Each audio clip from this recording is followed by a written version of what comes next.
कल जुग को सलपुर जाई, जनमत भयउ शूद्र तन पाई।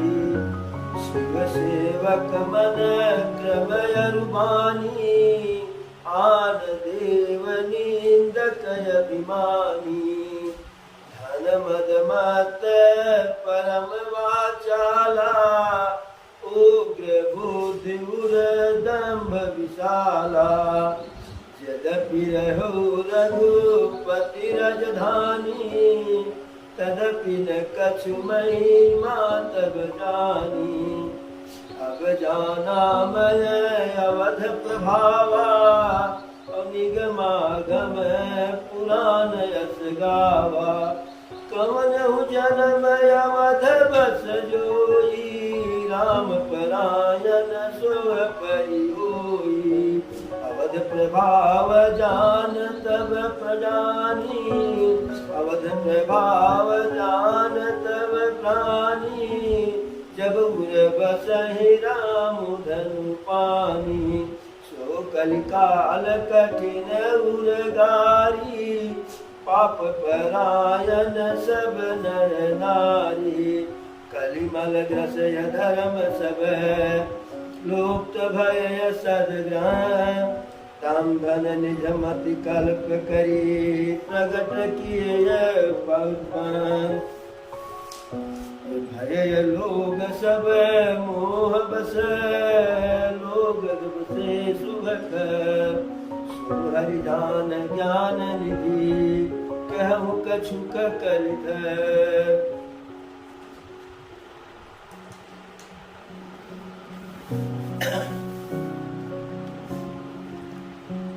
कागभूषण जी गर्भ जी से कहते हैं कि इसके पूर्व जब कौवे का शरीर में पाया, उसके पूर्व के जन्म की कथा बताते हैं कि प्रथम जन्म के चरित्र सुन कहु सुनहु विहगेश। सुनि प्रभु पद रति उपजई, जाते मिटहि कलेश। तो पूर्व के जन्म का जो है कथानक गर्भ जी से कागभूषण जी कहना प्रारंभ करते हैं। कहते हैं कि इस पूर्व के जन्म का स्मरण मात्र से प्रभु श्री रामचंद्र जी के चरणों में अपार प्रेम उत्पन्न हो जाता है, और जिससे सारा क्लेश समाप्त हो जाता है। वो पूर्व का जन्म कौन है? कागभूषण जी बताते हैं, अरे पूरब कल्प एक प्रभु, और जुग कल जुग मल मूल। नर अरु नारी अधर्म रत, सकल निगम प्रतिकूल।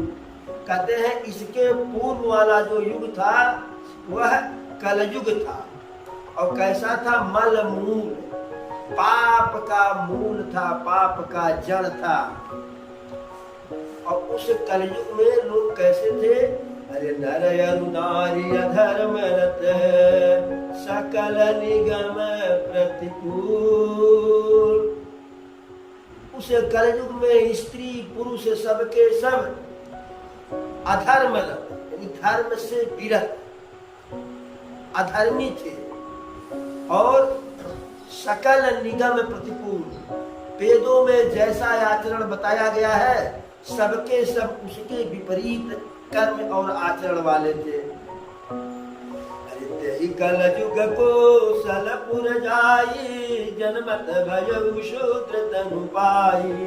शिव सेवक मन क्रम अरुमानी, आन देव निंदक अभिमानी।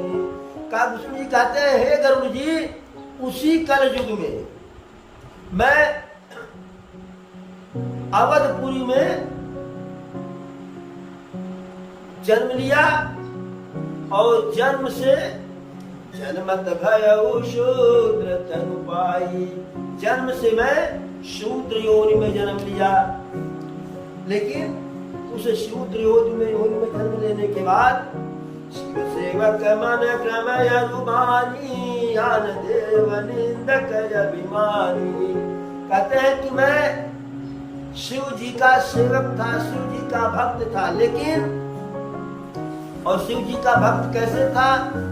मन क्रम अनुबानी, मन से, कर्म से, वचन से शिव जी का भक्त था, लेकिन आन देव निंदक अभिमानी, दूसरे देवताओं का मैं निंदा करने वाला था और महा अभिमानी था। धन मद मत परम वाचाला, उग्र बुद्धि उर्दम्भ विशाला। धन के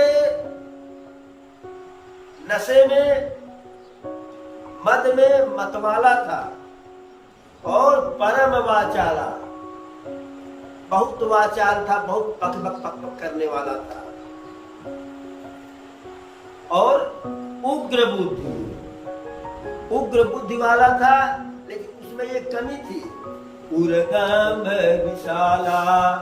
उग्र बुद्धि जो थी उसके कारण मेरे हृदय में बहुत बड़ा अभिमान था, बहुत बड़ा अहंकार आ गया था। यद्यपि मैं प्रभु राघव सरकार के राजधानी अयोध्या में रहता था, लेकिन यद्यपि रहूं रघुपति राजधानी, और तदपि न कछु महिमा तब जानी। यद्यपि रघुनाथ सरकार के राजधानी अयोध्या में मैं रहता था, फिर भी उनके महिमा को कुछ भी नहीं जानता था।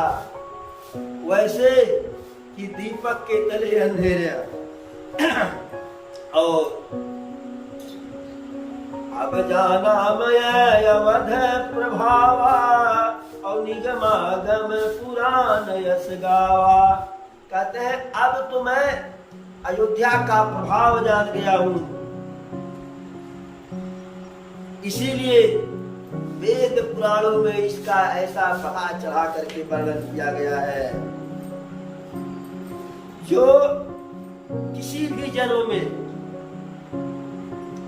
चाहे जैसे किसी भी कारण से यदि अवधपुरी में बस जाए, जन्म पा जाए, तो राम परायण स्व परि होई, वह श्री राम जी का भक्त हो जाता है, उनकी कृपा उनके ऊपर अवश्य बन जाती है। और अवध प्रभाव जान तब प्राणी, जब उर बसहि राम धनु पानी। अयोध्या का प्रभाव, अयोध्या नाथ के राजधानी का प्रभाव व्यक्ति के अंदर तभी आएगा, तभी वह समझ पाएगा कि जब उसके हृदय में धनुष बाण लिए प्रभु स्वयं विराजमान हो। जब तक प्रभु विराजमान नहीं होंगे तब तक अयोध्या का प्रभाव समझ में नहीं आएगा। शो कलिकाल कठिन उर्गारी, पाप परायण सब नर नारी। कहते हैं कागजुनी से, शो कलिकाल कठिन उर्गारी, हे पक्षीराज, वह कलयुग बहुत ही कठिन था, बहुत ही कठिन था। क्यों? पाप परायण सब नर नारी।